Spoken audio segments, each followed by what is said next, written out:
Hi guys, this is your boy Emmanuel Ajmaibadu. Go on YouTube and subscribe to Sahara Football. Cheers. An early kickoff did not see an upset on the cards as Chelsea were triumphant. 3-0 win for them versus West Ham United. But for the Ghanaian contingent, another disappointing match day for Kudus Mohammed and West Ham United. They were unable to win. Today we're going to look at some performance of Ghanaian players. So I'll give you my thoughts on the Chelsea versus West Ham game and everything else. Jump right into it. And first of all, Kudus Mohammed and West Ham United were left reeling after 90 minutes. Two quick goals from Nicholas Jackson, who is having a personal sort of a back and forth with Mikel Obi, and I think he's directing that energy positively. Mikel Obi came out and criticized Nicholas Jackson and whether he was that guy for Chelsea to take them throughout the whole season and possibly get to the upper echelons of the English Premier League table. Jackson is doing fine. Since the start of last season, no one has more goal contributions except for Erling Haaland. He's next. This season as well, he scored 4 goals already. He provided 2 assists, 6 goal contributions in 5 games. No one has more goals than him, well, except for Erling Haaland. It's not so bad, but Mikel Obi, in that comment he passed, felt that Chelsea as a club needed someone who was a serial performer, a serial winner. But Mikel Obi seems to forget that Didier Drogba was not that guy at first. He had to grow into that position and become that guy for Chelsea. So probably Nicholas Jackson is that guy in the first few years, as was Didier Drogba at the time. But looking at what Drogba morphed into, he was tempted to criticize him on that. He also said that INAKU is better placed to start ahead of Nicholas Jackson. I'm pretty sure Nicholas Jackson has subscribed to his podcast and is listening keenly to everything, directing the energy onto the pitch. And that is exactly how you answer your critics. Let your football do the talking. And Nicholas Jackson is doing that. He scored as early as the 2nd minute. Chelsea were on their way. Found the goal once again in the first half. 18 minutes on the clock. It was 2-0. Early on in the second half, he found Cole Palmer left-footed shot into the back of the net. Game over. Nicholas Jackson had made his statement. Man of the match performance. But on the other side of things was a Ghanaian man, Kudus Mohammed, who was trying his utmost best to get West Ham back into the game despite falling behind. It was from his shot on target that Nicholas Jackson and Chelsea found the attack that made them score the opening goal. Kudus Mohammed found the back of the net, but unfortunately he could not make it count. And that begs the question, with all these efforts, if you watch the game, you'd see that Kudus still remained the brightest spark.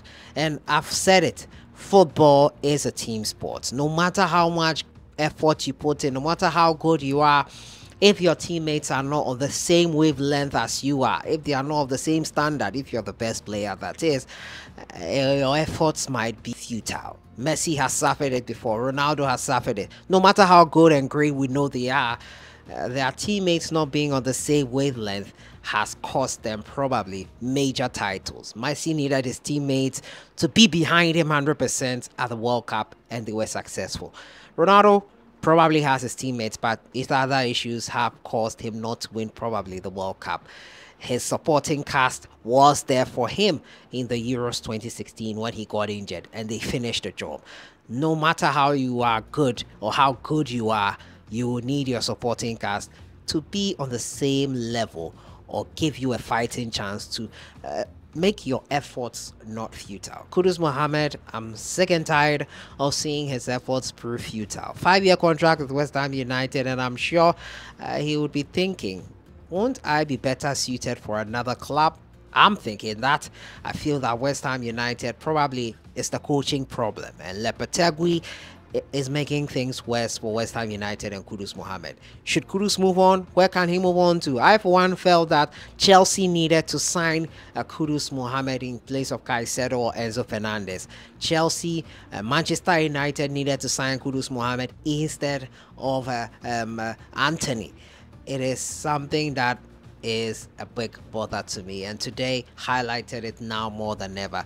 It is clear that Lopetegui has to sort things out at the back. It is clear that Kudus Mohammed's efforts are not counting for much, and it is clear that probably next summer he would be better suited for another club, probably Liverpool, probably Manchester United, probably a club where his efforts would account for something. Real Madrid, Barcelona, all these guys could be possible destinations for Kudus Mohammed, and I'm of the opinion that he would thrive and do amazingly well in any of these clubs. I'm looking forward to that major move. But today it wasn't to be. He scored a goal ruled out correctly for offside, and that was the story of West Ham United versus Chelsea. Jackson, man of the match performance. Antoine Semenyo versus Liverpool, thought he had given them an early lead, only to be ruled out for offside by VAR. Liverpool went on to win 3-0 at home to AFC Bournemouth after losing away, at home again to Nottingham Forest, the first loss of the season for Liverpool. And onslaught. They recovered in midweek and have recovered once again here in the Premier League. So congratulations to Liverpool. Unfortunate for Antoine, who was substituted in the second half. Jordan Ayew played 90 minutes for Leicester City. He was in action for Leicester City as they drew 1-1. For Southampton, they took on another fellow relegated side, Ipswich, and a late goal deny them all 3 points. Southampton and Ipswich ended 1-1.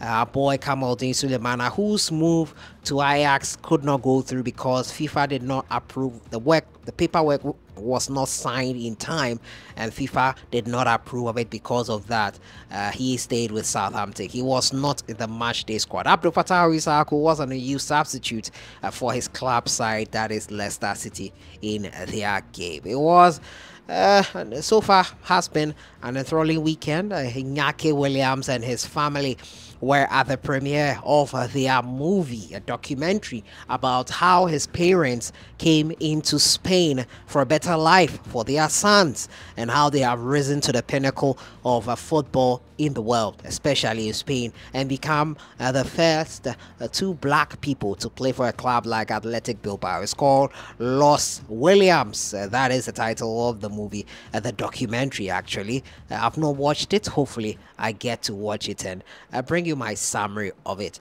But so far that has been performance of Ghanaian players in the English Premier League, and I'll be bringing you more updates. But let me know what you think in the comments box. Is it time for Kudus Mohammed to move on? Is it time for Kudus to go to a club where his efforts will prove worth it, or will count for something? Let me know what you think in the comments box. Congratulations to the Blues. Congratulations to Nicholas Jackson and proving his critics wrong. I'll see you guys in the next one. Enjoy your weekend.